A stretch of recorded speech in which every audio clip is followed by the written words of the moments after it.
Olá! Quando a gente pensa em poemas épicos como a Odisseia, é quase automático, né? A gente imagina os deuses gregos como aqueles personagens bem temperamentais que adoram interferir na vida dos mortais.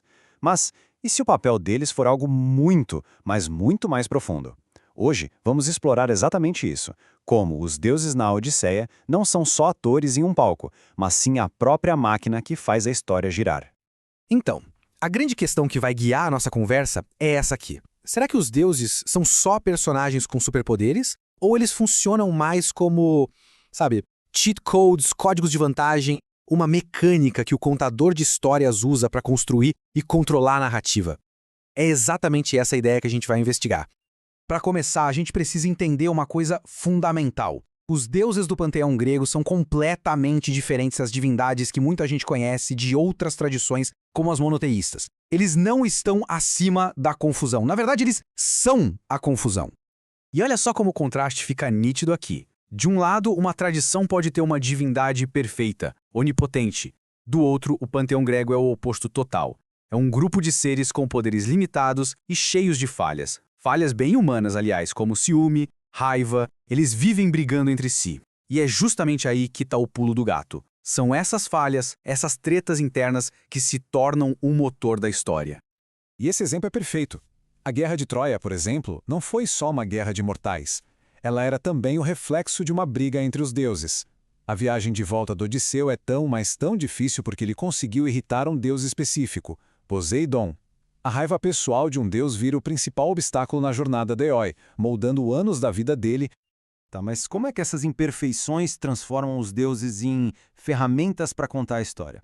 Bom, o poeta usa essas características de jeitos bem específicos para fazer a trama andar. Eu acho essa analogia do estudioso David Damrosch simplesmente genial. Ele compara as intervenções dos deuses com o que acontecia nos primeiros videogames. Pensa só. O personagem tá lá, travado, não sabe o que fazer e, de repente, do nada, aparece um elemento externo para dar a dica do próximo passo. E esse mecanismo funciona quase como um passo a passo de missão de videogame, sabe? Odisseu precisa de uma informação? Pá, um deus aparece. Precisa de um item especial? Um deus entrega para ele. Eles estão ali para garantir que o herói nunca fique empacado para sempre, fazendo a história avançar um passo de cada vez. Mas, acredite, existe um poder ainda maior em jogo do que o dos deuses que estão dentro da história. É o poder da entidade que conta essa história, a musa. Logo no comecinho da Odisseia, o poeta invoca a musa e diz essa frase que é crucial: comece de onde quiser. Isso, gente, não é só uma formalidade, um floreio poético. É uma declaração de controle absoluto sobre a estrutura da história. É basicamente uma permissão divina para bagunçar a linha do tempo. E é essa permissão divina que possibilita uma das técnicas literárias mais poderosas que existem, in medias res, que significa no meio das coisas. A Odisseia não começa quando a Guerra de Troia acaba. Não, ela começa anos depois, com o herói já preso numa ilha. Essa estrutura toda maluca, não linear, só é possível por causa do poder que a musa deu para o poeta. Essa linha do tempo aqui mostra direitinho como isso funciona na prática.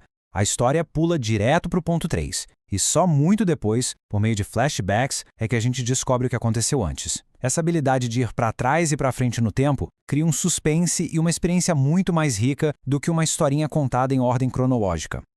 Esse controle todo sobre o tempo leva a gente para uma ideia final que é fascinante. O contraste gigantesco entre a perspectiva limitada do personagem e a visão completa que o poeta tem. Para o Odisseu, a vida é só uma sequência de eventos caóticos, frustrantes. Ele não tem um mapa, ele não faz ideia do que vem pela frente. Ele está ali, simplesmente tentando sobreviver ao próximo desafio, uma maldita coisa atrás da outra, como diz a frase. A perspectiva dele é linear, é limitada.